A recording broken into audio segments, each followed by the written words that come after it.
Okay, hi Hugh. Thank you so much for joining me today. As you know, we're using Sick of the System for my course, and it's great that we get to talk to some of the authors who contributed to the collection. And I'm just looking at your graphic. I was going to say graphic novel, but I guess it's like a graphic short story. That's it's so wonderful to look at.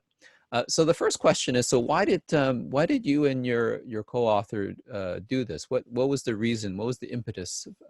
What was driving this chapter? So it was very personal for us because we spent the winter in the United States on the West Coast Hmm. where the initial outbreaks were. And we were driving home just as things were beginning to shut down on our way to a conference called Labor in the Canadian Carceral State. And the conference organizers kept Hmm. emailing to say everything's going to be fine, the conference is going to happen. And all around it was like the NBA season was getting canceled and Oh, uh, various businesses were shutting down. And then the day that we were set to pass into Canada, the night before the conference, the university pulled the plug on it. oh, wow. But at the beginning of the pandemic, it felt like there were people out in the streets treating it like it wasn't a big deal at all, Mhm. as there are again. Yeah, we may be back to that stage now. Yes, yeah. Yeah, I mean, here in Ontario, that's certainly how things are. I hope BC is doing a little better. Well, our transmission rate is lower, yeah, than yours, but I think now we're in a phase where our chief medical officer, Dr. Bonnie Henry, has been saying we're going to go into the next phase, but then now she's kind of pulling back a bit because it looks like transmission's going up. So so maybe that we have to rethink about this reopening, and that might lead to this other question: what's the main takeaway? Because in some respects, your argument, I think, in the comic, is that we can't rely on private industry or government, right, for surviving this or coming out on the other side of this differently, right? And I think you mentioned this notion of people getting organized, this notion of mutual aid. I think you mentioned building trust with each other. I'm wondering if you can expand on that. What does that mean? Yeah. Well, so what inspired that was in the United States, especially where where a lot of our work is geared to, honestly, because a big part of our audience is there. But I think that this is still true in Canada.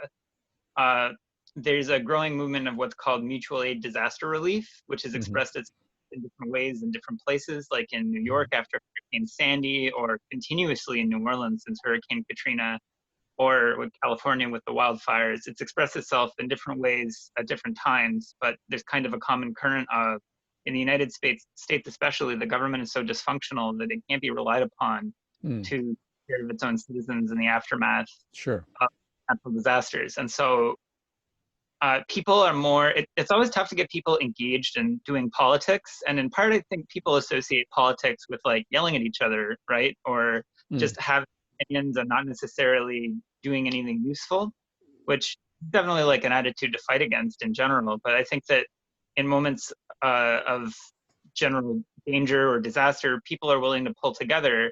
And I think that it's both a good time to show up and to do that work regardless, whether that's bringing meals for someone who's to self isolate, which people hmm. did for us back in the States, or if it's something like a little more involved, like building up a whole network of mutual aid to make sure that people don't get evicted or whatever it is. Hmm. Yes. So I think that's what we mean by mutual aid, is just that we should be looking at what people need and having the conversations about why is this such a crisis? What went wrong to bring us to this point? Why isn't the government doing more? When we wrote the comic, we didn't really expect the Canadian government would do anything on the scale of CERB. But Yeah. then it hasn't been that long, and already the government has been emphasizing loudly how it prefers the wage subsidy over CERB and how it wants people to go back to work and how they'll be Ah, punished if yeah. they stay away from work. And so a lot of people are already in a situation where they have to go back to work for less money than CERB was, Yeah. or lose it. Uh, And of course they're also being potentially put into danger. Yeah. Yeah. Yeah. So I think even in Canada, even though CERB is great, it still kind of shows that the government isn't prepared to meet the challenge. Yeah. I mean, in a way, we have experimented with a kind of universal basic income, but now you're, as you're saying, we're getting cold feet and we want to pull back, yeah, maybe from that, or maybe it's also this notion that I was speaking to Harry Glassbeak, who's another contributor to the volume, earlier this morning, and he was saying, capitalism is indifferent, to the plight of others, to the plight of individuals, to workers. They don't care about the front line. They just care about getting paid, as he said. And so I think maybe there's this moment where the if you will, the federal government is also trying to, I guess, get the economy back online, because they also ultimately, I think this would be Harry Glassbeak's argument, that the government serves the private sector, right? Yeah. Yeah, I certainly think that's true. And I think that it represents the same kind of ideology as the private sector. And something that's interesting to look at is successive Canadian governments have talked about what's called the gray wave, which is the demographic bulge of the baby boomers Yes. are going to all enter into old age entitlements at the same time. Uh, Yes. and that's going to place a financial strain on the resources of the government because there will be fewer people working and more people drawing retirement benefits. And the government, I think, has been raiding some of those benefits, like how it raids EI in order to pay down the deficit or whatever it feels like doing. Oh, I see. Yes. Yeah. But the real material point here is COVID kills those people. It predominantly kills those people. And every one of those people that dies is not going to draw a pension. And so it's a net financial benefit to old people. That's a very ghoulish position you're taking. Yeah. They're not in favor of it, but they're not stupid. I see. Uh, I think it's awful, I think it's terrible, but I also think they know what they're doing. Oh, interesting. Um, I also like, again, I'm looking at the comic on the screen here, and I really do like one aspect of the animals that you have, the monkeys and the dogs, the other pets who are commenting. I guess in a way, as a different species, they're kind of commenting on us. I see that, and I was wondering where you guys got that idea from, this notion of kind of a interspecies critique almost. So it all began some years ago when a pair of capybaras escaped from the High Park Zoo in Toronto. Okay. And Nicole did an illustration of the capybaras surrounded by roses and wearing bandanas that said, And what kind of animals are those? I don't really know. oh, so there's very strange Central American rodent. They're like the Oh, largest, yes. Yeah. and they're uniquely friendly with almost every other species. I don't Oh. remember the reason for that, but they like get along well with every other kind of animal. For a rodent, they're not at all skittish. You see them hanging out with even alligators. Yeah, they're kind of like big rats, right? Yeah, yeah. Yeah. Yeah, big Or friendly little. gerbils or whatever. Yeah. Mhm. And so when we were pitching the idea for the comic online, Nicole's capybara drawing already had this like existing following. It was written up in the Toronto Star. You can buy it as a poster, all this stuff. Oh, I So see. people were bugging Nicole, are you going to put capybaras in this? How many Oh. capybaras you can put in? But even Nicole doesn't just want to draw capybaras for the rest of her life. So I think she took worked some other animals in there too. Okay. But But I think the title drop, right, is a capybara wearing a mask and then all its. yes, yeah.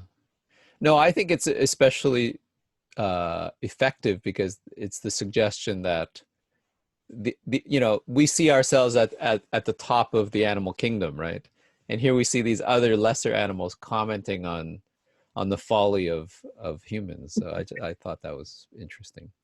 So the last question, Hugh, is simply, would you guys do anything different now? So now, you did this a few months ago, and so much is changing all the time with this COVID-19. I'm wondering if you would rethink what you drew or what you wrote, or would there be a different way you end your chapter I today? think I feel pretty confident about it actually, Yeah, which is not always the case. I mean, a bunch of yeah, stuff has happened that we couldn't yeah, possibly have anticipated. Obviously, yeah, this has been a very wild year uh, so far. There's yes, lots, but I feel like the fundamental message is still the right message, which is that what's in our interest as regular people, what's good hmm, for us and our common welfare, works at cross purposes with what government and businesses need, which is to get the economy moving again. Yes. Yeah. I think they demonstrated that they're willing to kill us, some of us anyway, in Yes. order to keep the machinery of the economy moving. And I think that's potentially really politicizing movement for a lot of people. But I think if we want to hold people's attention when we have that conversation, we should try and be helping them at the same time. Yeah. And hence how it ends with mutual aid, I guess. Yeah. This notion of moving away from relying on government or private sector and relying on, I guess, is it your neighbors? Is that what and friends and friend Yeah, I mean, networks? Yeah. neighbor maybe in the biblical sense, Oh, I where see. Yeah. Jesus goes to great pains to say everyone is your neighbor, even your worst enemy. Oh, I Not see. that we rely on our enemies for aid, of course, but just Yeah. the internet makes the idea of a neighbor kind of complicated. I mean, in the United Ah, States, yeah. where there's healthcare for a lot of people, it's very normal to see on social media crowdfunders for people's medical bills. Yes.